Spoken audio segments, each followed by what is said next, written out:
Hey everybody, Spellman here with another quick little bonus video to put out another resource that you can use in combination with the outchart visuals that I'm doing. I initially created both of these tools for one of my players that I'm coaching, but I thought you guys could all benefit from this as well. So this is going to be an outchart, but it's going to be a little bit different. One, it's focusing on my preferred paths myself.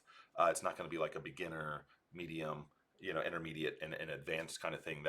I would love to do those at some point, but this was just what I do.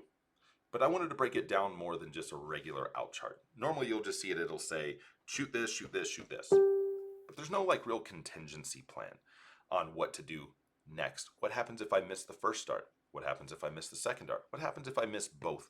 So I had this out chart right here.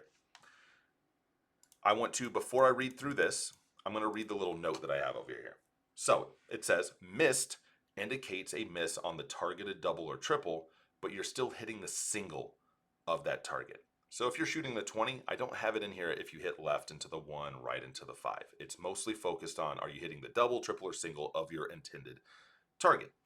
Now I do have a section that says, should you hit the segment left or right of the intended target, calculate what you have remaining, then shoot your next 2 darts as though they were the first 2 darts of the turn. Let's say that you had 102. You shoot the 20 and you hit a 5. Well, what do you shoot on 97 when you have 3 darts in hand? Shoot the same shot. Shoot the same shot. You don't have to do any recalculation. You already know, or you should hopefully have, a lot of this memorized. So the example I give is if you have 127 and hit a single 1 while shooting at the 20, you should now have 126 and should shoot the shot just as though you had 3 darts in your hand. In cases like this, you may take the route of opponent not on a finish, since you cannot finish with your remaining 2 darts. This could leave a more favorable finish. So normally if you had 2 darts in hand trying to take out 126, you might go 2 darts at the 19. If you hit triple triple, you leave double 6. If you hit single triple, you have a shot at the double boom. But in this case, you only have 2 darts in your hand. So what you might do is go triple 19, triple 15 to leave 24, which might be a more favorable finish than going triple 19, triple 19 to leave double 6. Any cells with the double dash indicates that the shot's not any different than what comes before it. And these are not the only paths to take, but these are my preferred routes. In most cases, I have backup alternate in cases of being blocked.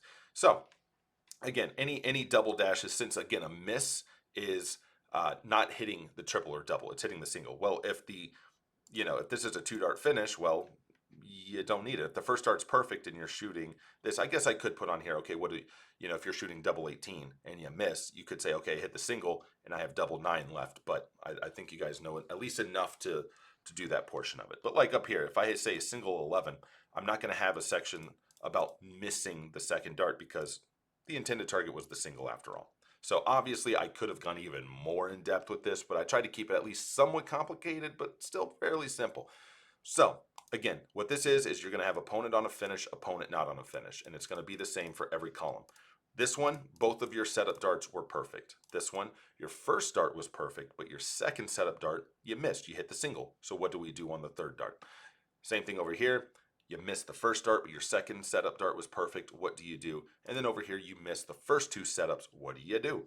Anything that's highlighted in green is an outshot. Even if you miss that first dart, if you catch the second one, you still have an outshot. On this one, even if you miss the first one, if you miss the double or triple on the second one, you still have an outshot. And most of these are going to be double bull shots. Anything in red is not a finish. At the very bottom, I have 159 through 169. Obviously, you can't take these out, but I still have the shots I take, to set those up. If you want to take a look at it, so just to give you an example of how you might use these together. 103. Let's take a look at 103. Over here, you see the 20 and 18 segment have a lot of blue around it, potential hazardous spots. Well, you can see on here, oh, Spellman goes triple 19. Why does he go triple 19? Well, maybe you can look at this chart and be like, oh, I see why. Because the 19 down here, no matter what you hit, left, right, by a lot, you're going to have a potential finish. So I start on the 19th. So hopefully this chart works well. I'm going to put it in the comments, put a link to it. It'll be visible by everybody. Can't edit it, but you'll be able to view it and kind of look at it. If you have any questions on why I take a certain path, why I take a certain route over another, feel free to comment below and ask away. If you notice any errors, I did have to hand type this. So, you know, there may or may not be some. At one point, I caught that I was typing 60 for some reason instead of 20. Um, and one other thing, I know that other people learn or see information differently. So if you'll notice at the very bottom, I have what's called segments and numbers. So up here, the segments are single bowl, double 18, triple 10, double 16. But if you go to the numbers section, it's the actual numbers: 25, 36, 30, 32, 39, 24, if that helps. So, like I said, take a look at it. If you have any questions, let me know. If you've noticed any errors, let me know so I can correct them. And hopefully, this acts as a little bit of a helpful tool when combining with the visuals I have. And maybe, like I said, one day we can create kind of a beginner, intermediate, advanced, because as you improve, or I guess get worse, the math and strategy is going to change. For example, 92. A low level player, the odds of them going bull, 17 double bull, to have that guaranteed shot or potentially guaranteed shot at a finish, probably not likely. It's statistically better for them to just shoot the triple 20, hope they hit it, go for the double 16. For that intermediate player, now it's better to shoot for the bull. If you hit the 50, you got 42, you can clean that up in two.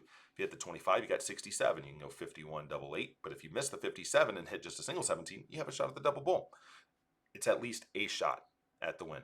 And then when you get to the absolute elite levels where players are hitting triples at 45, 50% rates per dart, it's actually statistically better for you to just go back at the triple again, because odds are you're going to have 1 to 2 darts on the outside ring.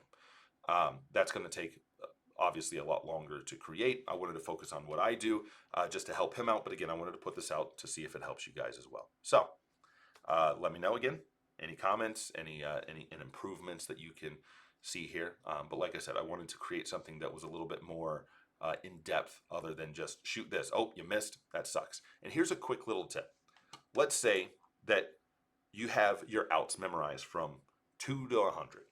Well, let's say that you're shooting 113 and you hit, I don't know, maybe you're shooting at the 60 and you hit a 20, or actually, let's say you hit a triple five. So now you have 98 left. You already know what you've already memorized. What do I shoot on 98? Shoot that shot. You don't have to, it all builds on each other. If you have this section memorized, well, up here, if you hit something that leaves you something in the section below, you already have that memorized. Now, obviously, you have one less start, but if you're just setting it up, shoot the same shot. You're still going to set up the shot the same way as if, you had 3 darts in your hand. But anyway, thank you guys for listening. I know it's been a little bit longer. I thought this was only going to be like a quick 2-minute video, but it's been 8 minutes. So